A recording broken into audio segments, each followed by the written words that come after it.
Ito na po ang sinapit ni Sara Sayad Lostay. Pinagkasunduan na para ipasuri, patingnan ang laman ng kaisipan sa psychiatrist. Alright, welcome back to my YouTube channel. I'm Andes Vlog. Mga kaibigan, unahan ko po kayo. Hindi po ito fake news. Dahil ilang oras pa lang ngayong araw na ito ay kalalabas pa lang ang napakainit at kakaiba na balita. Sara Sayad Lostay, ipapasuri ang laman ng kaisipan sa psychiatrist. Kaibigan, isang like muna sa video na ito. Kung nagustuhan nyo po, please subscribe my YouTube channel. Hindi naman po tayo magtataka kung ito ay ipapasuri sa psychiatrist. At kapag sinabi na psychiatrist ito po ang mga eksperto, sila po ang may kaalaman para sumuri sa isang tao na kung ito ay nasa tamang pag-iisip or baliw na. Aroy ko, anak na katakot-takot. Ibig sabihin, kaya ipapasuri itong si Sara Sayad ay talagang sa psychiatrist. Kaya po ito ipapasuri sa psychiatrist ay para malaman ng taong bayan kung ito ho ay nasa tamang pag-iisip pa. Aba, ay matindi ho, di ba? Ay gusto ko munang kunin ang inyong panig bago ko po ibahagi sa inyo ito. Itong matinding balita na ito na mainit na usapin ngayon. Kayo ho ba ay naniniwala na itong si Sara Sayad Lostay ay malakas ang sayad at saltik sa utak or wala na sa tamang pag-iisip? Any reaction sa comment section? Inaanyayahan ko po kayong magbigay ng anumang public opinion. Matandam yung kumakalat noon pa sa malaking stream media sa comment section. Bakit karamihan sa mga didilis ay may sayad at saltik sa utak? Katulad ni Sara Sayad Lostay. Nako, matindi ito mga kaibigan.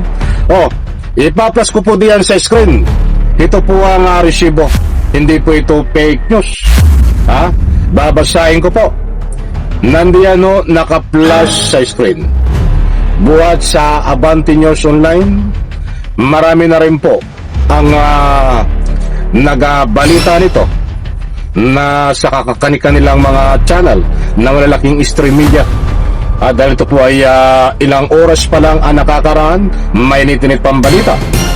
Babasahin na dyan po ang larawan ni Sara Sayad Lostay. Talagang nanlilisik ko ang mata, di ba? Ano po ang nakalagay? Babasahin po natin. Nandiyan. Psychiatrist ipapatawag sa impeachment trial para suriin ang banta ni VP Sara. Ayun naman mga kaibigan. Muli kong inuulit, nandiyan po ang resibo, nandiyan ang katibayan. Hindi po tayo nagpapakalat ng anumang fake news. Ano po ang sinasabi? Buhat sa Abante News Online. At marami na rin po ng mga malaking stream media ang nagpalabas ng balita na ito. Psychiatrist ipapatawag sa impeachment trial para suriin ang banta ni VP Sara.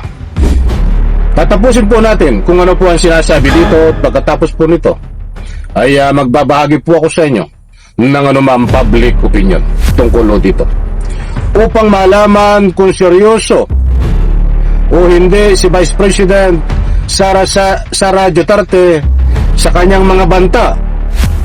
Nagpasya ang prosecution team na magpatawag ng isang psychiatrist bilang sa kanilang witness sa Article 4 of Great Threat at Sedition case. Maliwanag mga kaibigan, pinagkasunduan ho ng prosecution team sa nalalapit na gaganaping impeachment laban kay Sara Sayad Lustay Duterte na magpatawag ng psychiatrist upang suriin ang nilalaman ng tunay na kaisipan kung baliw na ba ito o nasa tamang pag-iisip pa o wala sa tamang pag-iisip, ayon ho sa Abante News Online na ibinahagi ko po sa inyo. Alam ko ho, pag sinabing psychiatrist, hindi na po kayo magugulat. Hindi na po, ibig kong sabihin, ang psychiatrist ang mayroon pong dalubhasa at kalaman para magsuri sa ganito pong tinatawag na laman ng kaisipan. So, napakaliwanag mga mahal kong taga-subaybay. Kaya nga duda ang taong bayan, pera ang kanyang mga tagasunod sa galawan ho ni Sara Sayad Lustay. Kasi yung mga tagasunod nito ay matagal na akong nabudol at hanggang ngayon ay nagpapabudol. Na naniniwala ho sila na itong si Sara Sayad ay walang sayad.